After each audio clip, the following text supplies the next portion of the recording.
Okay, today we are starting module number 10, which is about wireless network attacks and defenses. Now we know that wireless attacks are activities where bad actors exploit the vulnerabilities in a wireless network. These attacks are not just being about stealing the data, but they are also include unauthorized access to the network resources or even just disrupting the normal operations of the network.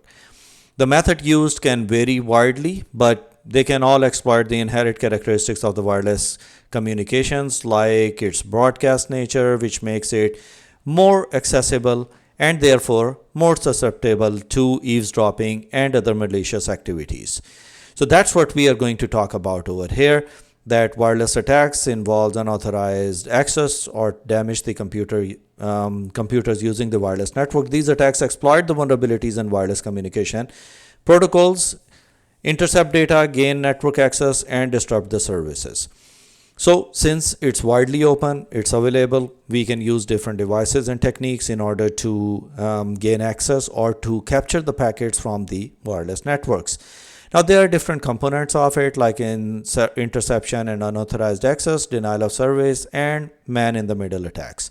So we'll try to understand one by one. First of all, if we are talking about interception and unauthorized access, it's about gaining access to network or to steal data or monitor the communications. So beyond just capturing the packets, attackers often attempt to gain deeper access to the wireless network tools and techniques like Evil Twins is used for that. We'll be talking about it shortly, where a rogue Wi-Fi access point is set up to mimic the legitimate network trick, and it tricks the users to connect to that evil twin.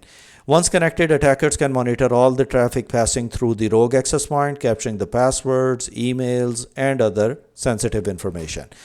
So, an example is an attacker uses a sniffer to capture the data packets containing the sensitive information as they travel over the unprotected Wi-Fi network. Then we have denial of service, overwhelming the network to disrupt the services for legitimate users.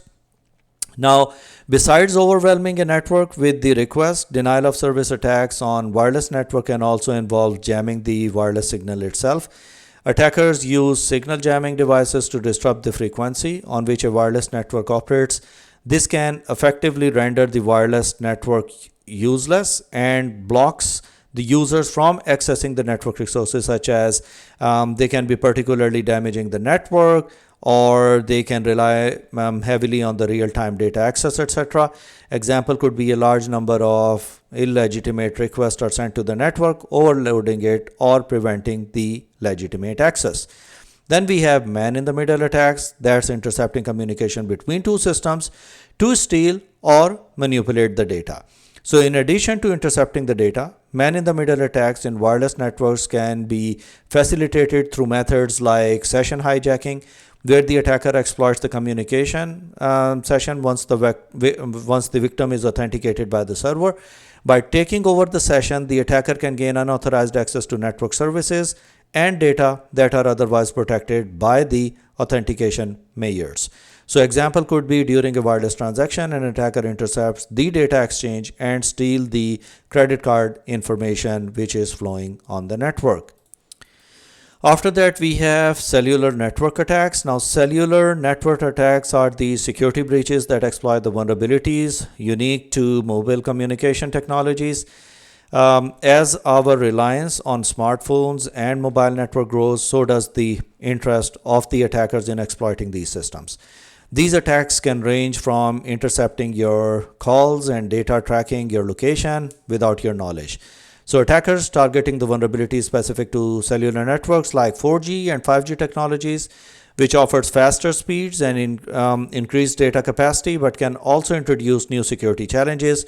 Now, if we are talking about 5G security, despite of improvements, the new interface and increased dependency on the software introduces the risks like location tracking and eavesdropping, etc. So the example could be that an attacker can use a fake base station to intercept and decrypt the voice and data traffic from all mobile phones in the area, exploiting the vulnerability in the networks and stealing the protocols, etc. Now we have Bluetooth attacks. Bluetooth attacks occur when the hackers exploit the weaknesses of the Bluetooth communication protocol to execute unauthorized actions on your devices. These can range from annoying pranks to severe privacy breaches. And we are defining it as security attacks targeting the vulnerabilities of Bluetooth communication protocols, which are used for short-range communication between the devices. Now, there are different components of it like bluejacking, bluesnarfing, and bluebugging. So let's try to explain it one by one. If we are talking about bluejacking, it's sending unsolicited messages or spam to discoverable devices. So this is more aggressive form of Bluetooth vulnerability that allows attackers to take complete control of the device and its functions without any user interaction. This kind of attack doesn't require paired devices.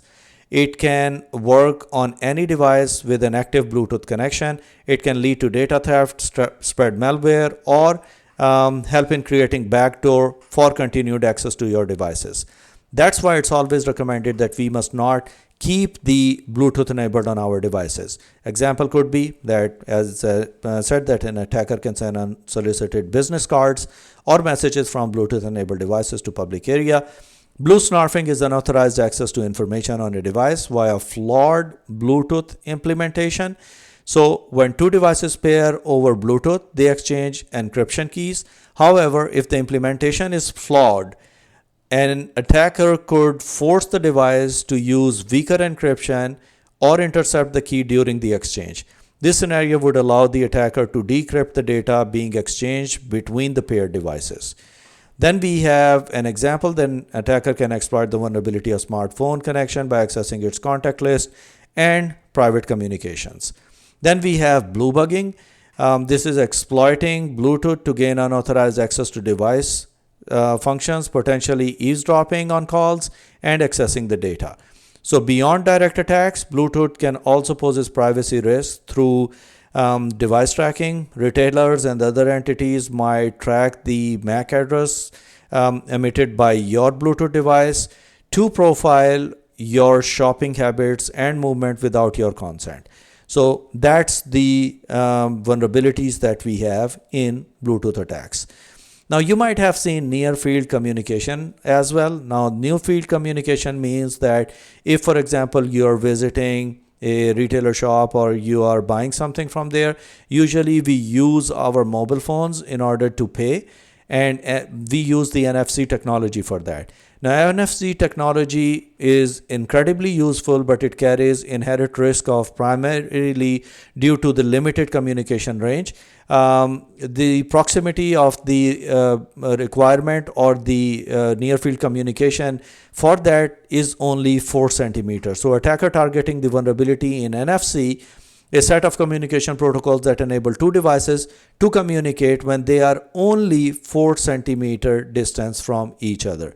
So in that one also we have different vulnerability like eavesdropping, data modification, relay attacks, and lost or stolen devices. So eavesdropping is capturing the data exchange in an NFC transaction due to short-range wireless communication. So despite of the short range, sophisticated equipment can still capture the NFC signals. This type of attack involves an attacker using a powerful antenna to pick up the signals being transmitted between two NFC devices, even if they are few meters apart, potentially gaining the access to sensitive information.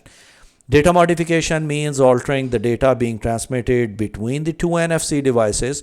So the scenario could be in this attack, it involves an attacker intercepting the NFC communication and altering the data before it reaches the intended recipient. For example, if two devices are exchanging a URL via NFC, an attacker could change the URL to direct the user to a malicious website. Then we have relay attacks, extending the communication distance of NFC to intercept and manipulate the transmission between the legitimate users. It is more complex than eavesdropping. In this kind of attack, it involves extending the NFC communication between the devices.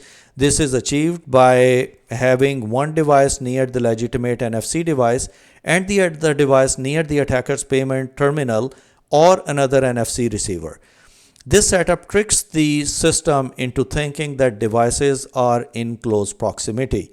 Then we have lost and stolen devices. Unauthorized access to NFC-enabled devices can lead to exploitation of mobile payment systems or other sensitive applications. It means that if an NFC-enabled device is lost or stolen, and if not properly secured, it can be used to make unauthorized transactions or access sensitive data.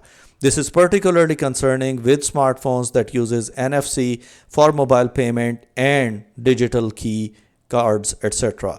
Example could be that an attacker can use a relay device to intercept and manipulate the transaction between smartphone and a payment terminal, redirecting the payment to their accounts.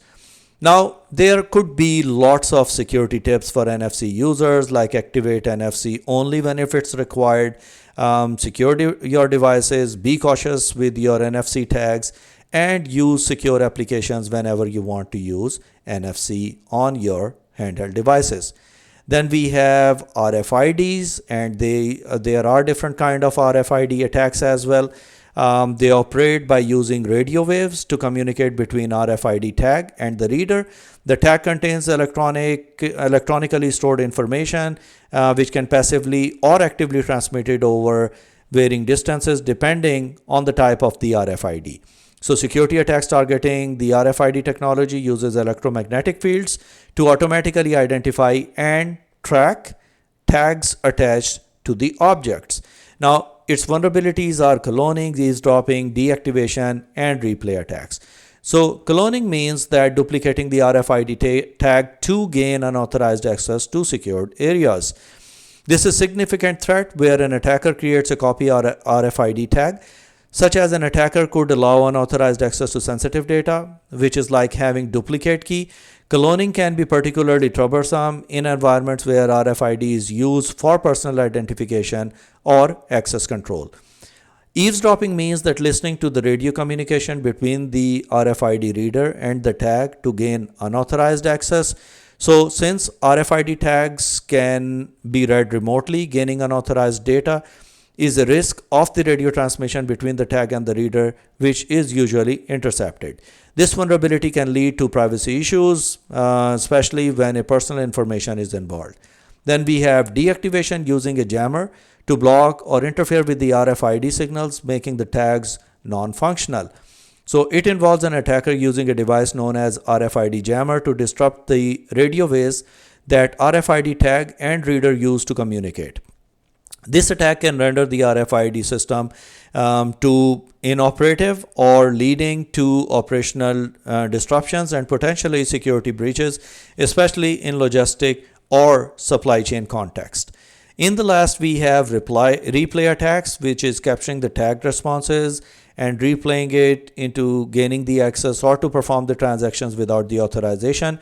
Similar to eavesdropping, in a replay attack, a valid transmission is intercepted and then replayed to RFID reader. This type of attack can trick systems into granting unauthorized access, approving transactions by mimicking illegitimate RFID communication.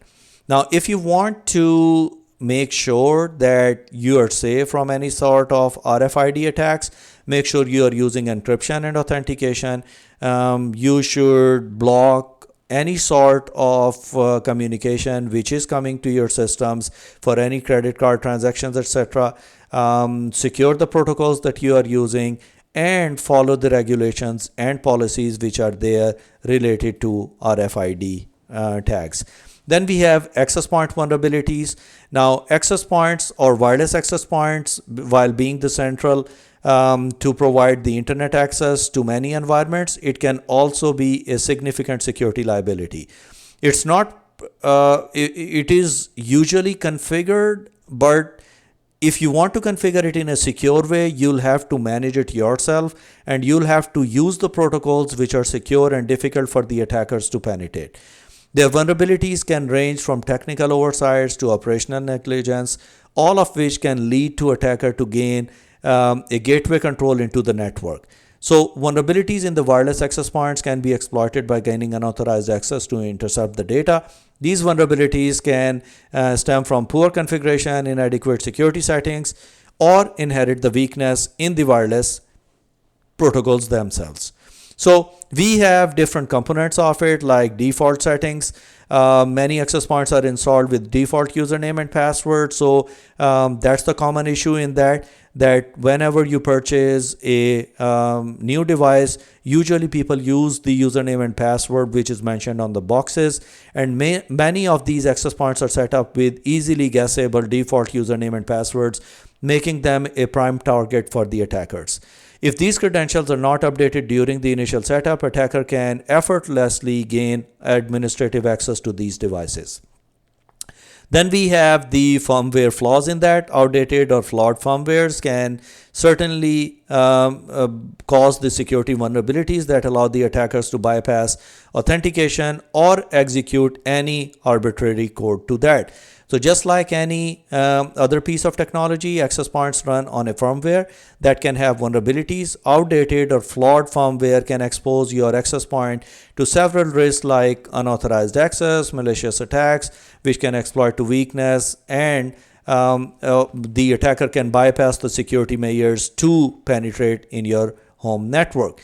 Then signal spillage is also there, where the wireless signals that extend beyond the intended perimeter can be intercepted by the unauthorized individuals outside the physical control of the organization. Because wireless networks often extend beyond the walls and intended environment, this is known as signal spillage. If the range of the Wi-Fi extends into the public places, it can be picked up by anyone with a wireless enabled device and the right tools, providing an opportunity for the eavesdropping and unauthorized access to your network. Then we have unauthorized access, which is gaining access to the network by exploiting the weak authentication or encryption of the wireless access points. So even with a strong initial setup, practices, maintaining the security requires an ongoing vigilance. So you'll have to keep an eye that which devices are connected to your network, and you'll have to recognize all of these devices, making sure that there are no rogue devices which are connected to your network. Weak authentication and encryption mechanism can be exploited by the attackers to gain unauthorized access to the network. This includes leveraging the weak encryption standards by exploiting the evil twin attacks, or where the malicious Wi-Fi access points mimic the legitimate ones by capturing the sensitive information. So an example could be an attacker can exploit and can access your network by the factory default username and passwords. Now, in order to protect, regularly update the patch the firmware, change the default username and passwords, implement strong encryption, maybe use the network segmentation, or maybe regularly audit your own network. Then we have enterprise wireless LANs. Attacks significantly designed to exploit the vulnerabilities in the enterprise wireless networks, often resulting in unauthorized access, data theft, and service disruptions, etc.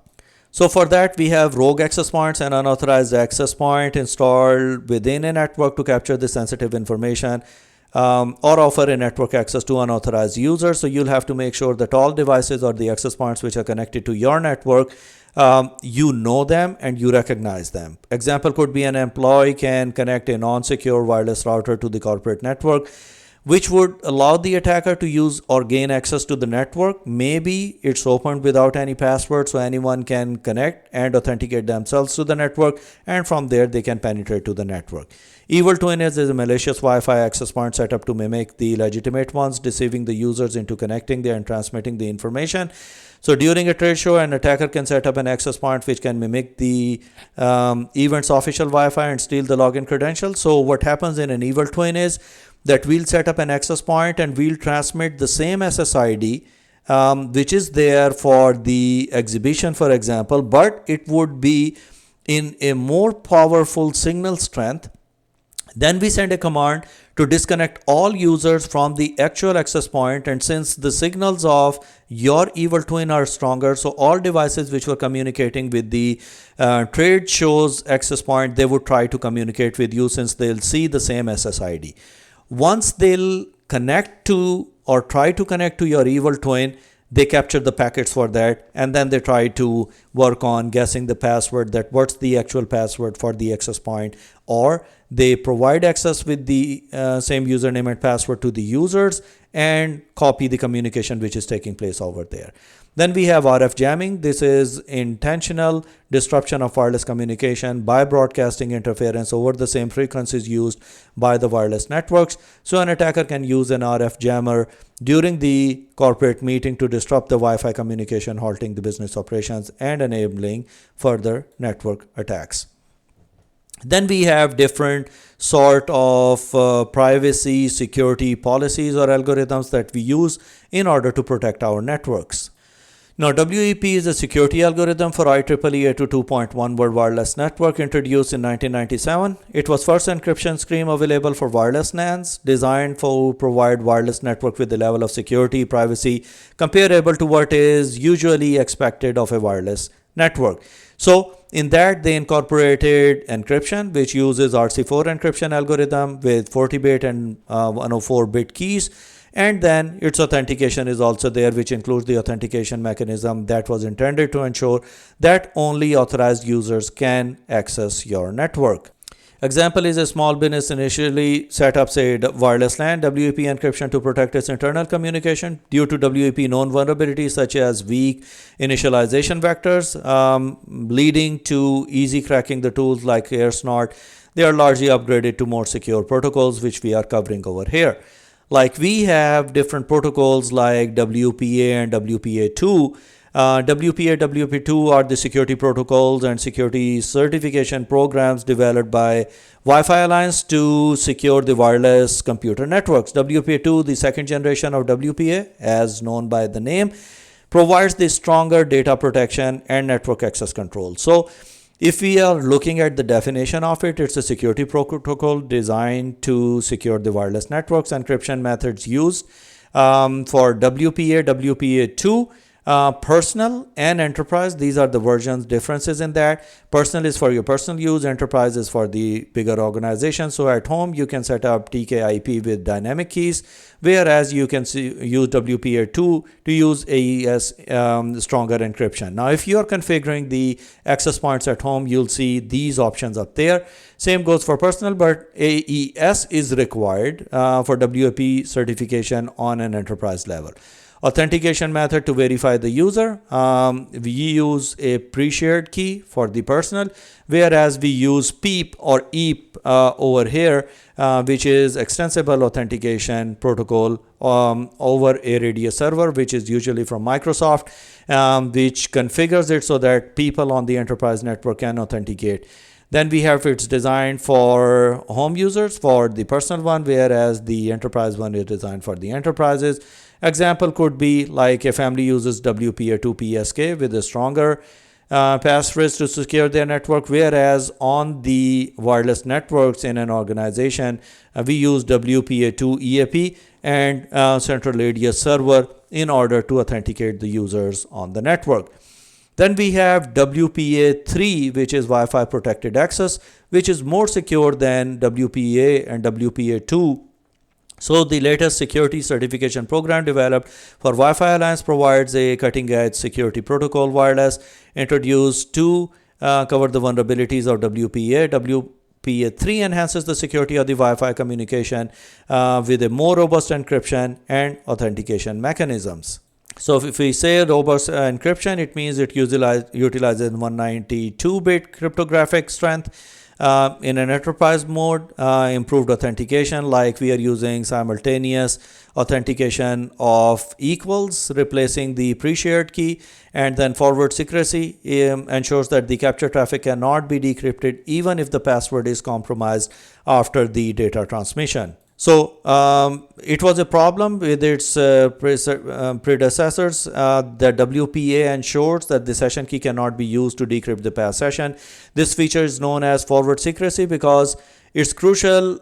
It ensures that even if a current key is compromised, all previous communication would remain secure and inaccessible to the attacker. Then we have Easy Connect with a QR code, which simplifies the process of connecting the devices without displaying, such as the IoT devices and stuff like that. Then we have Simultaneous Authentication of Equals. So Let's try to understand that what is it. It's an advanced authentication mechanism that improves upon the security feature of previously protocols by providing a stronger protection, such as the offline dictionary attacks, etc. So in that one, we have different components of it, like password-based authentication. Unlike WPA2 used four-way handshake, which is susceptible to offline attacks, SAE, and more secure handshake that doesn't expose the password equivalent data. Then we have elliptic curve cryptography, uses ECC to enhance the security through the stronger cryptographic mechanisms, and forward secrecy ensures that the session keys cannot be compromised even if a password is discovered. So just like before, all the after sessions established would still remain intact. So example is a university upgrades the campus Wi-Fi to WPA3, implementing SAE. So all students and faculty connections, the change significantly reduces the risk for the unauthorized access through the password cracking, as the new system no longer allows the attacker to make multiple offline guesses. And that's the beauty of it, that dictionary attacks cannot work on it, and implementing the security for each attempt feature attempts that the user credentials, even if the device is momentarily compromised, your password will still be protected. Then we have WPS.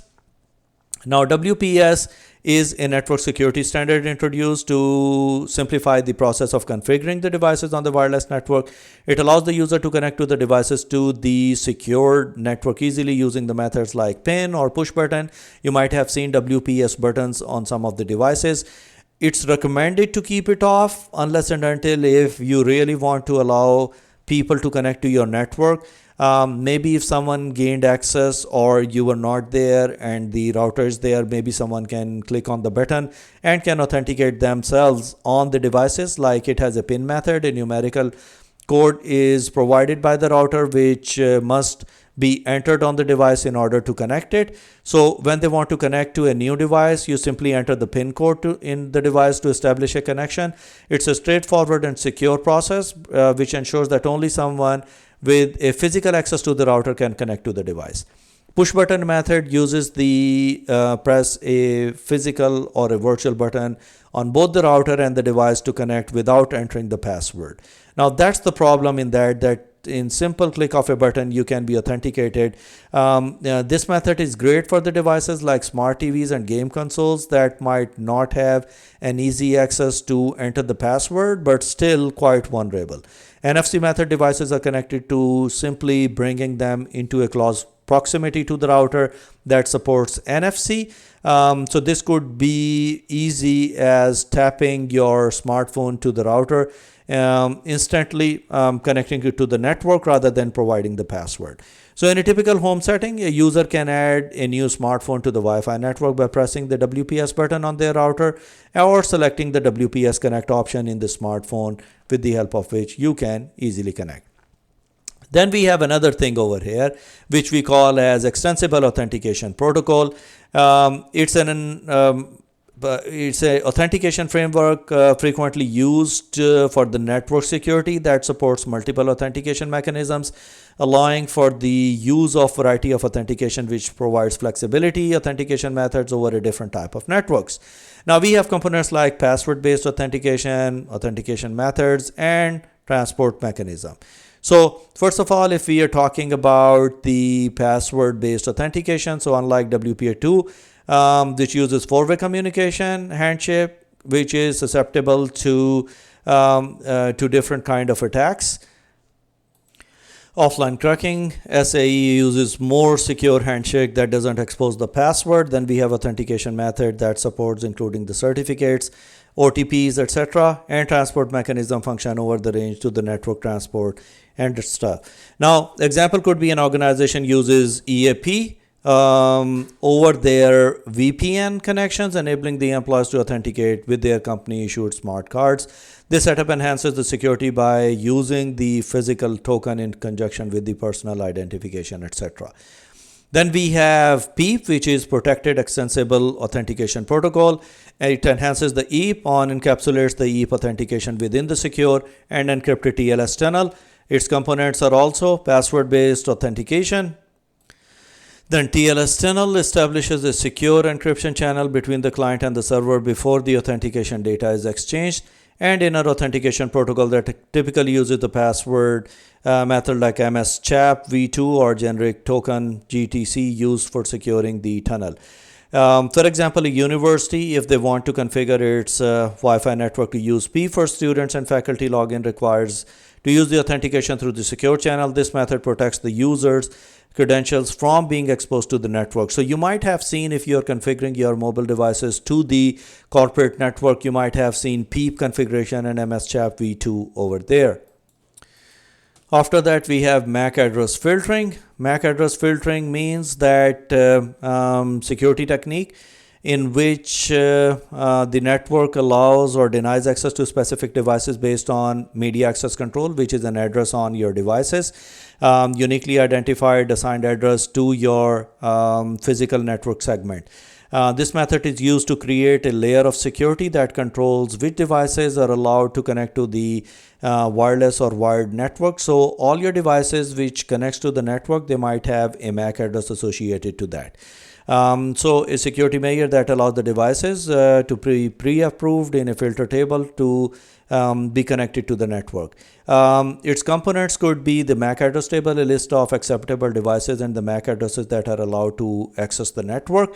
So this is essentially a list maintained by the network administrator that includes the MAC address of all the devices authorized to access the network. Any device that is not on the list will not be able to access the network regardless of whether it has the correct password for the device.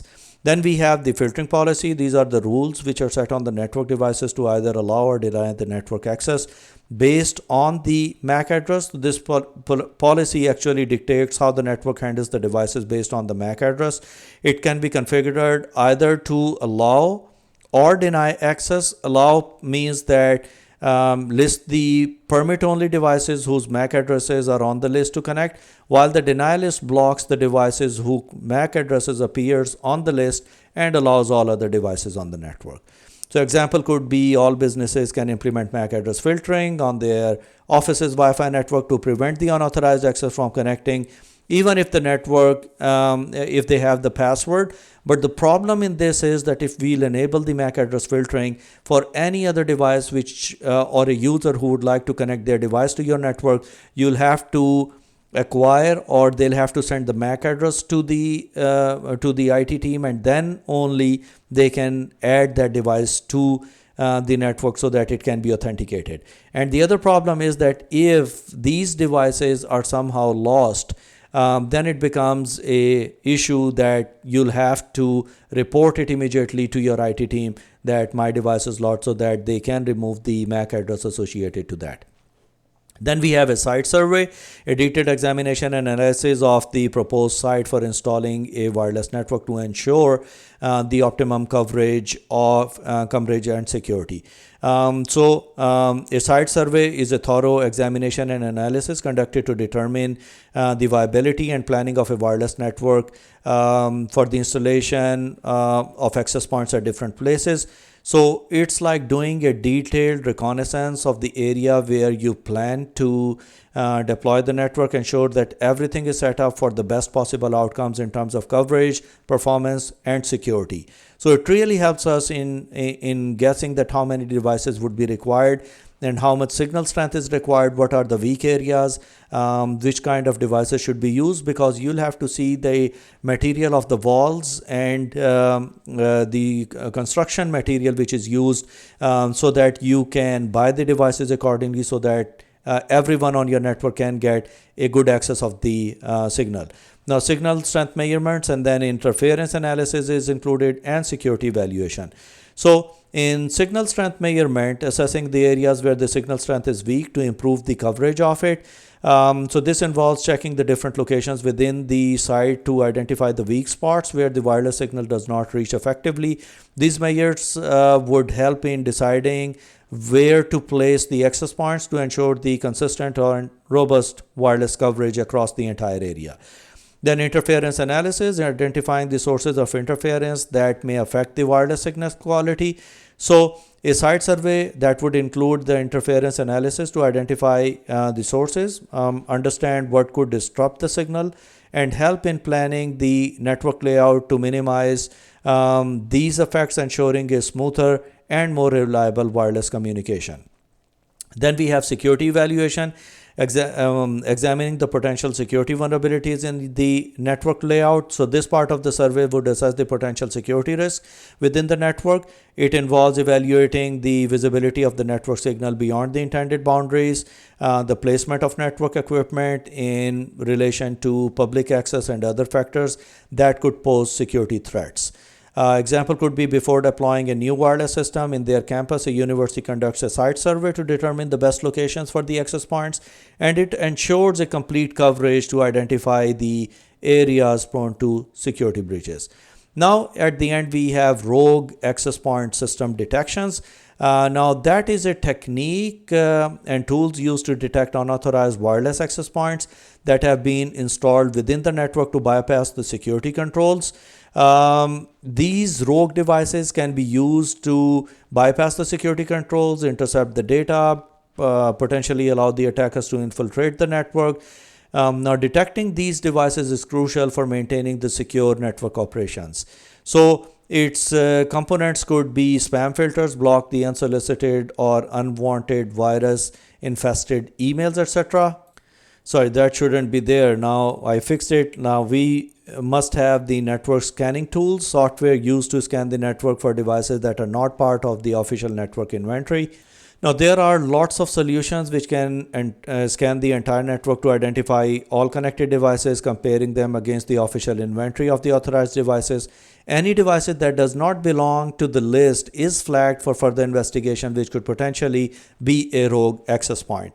Then we'll have to look for the anomaly detection, systems that monitor the unusual network traffic patterns to indicate any rogue access points. For example, anomaly detection systems are deployed because they can alert the network administrators for any unusual activities that might indicate the presence of a rogue IP. For example, if an unexpected spike in the traffic from a particular device could be a sign that a rogue access point could be there.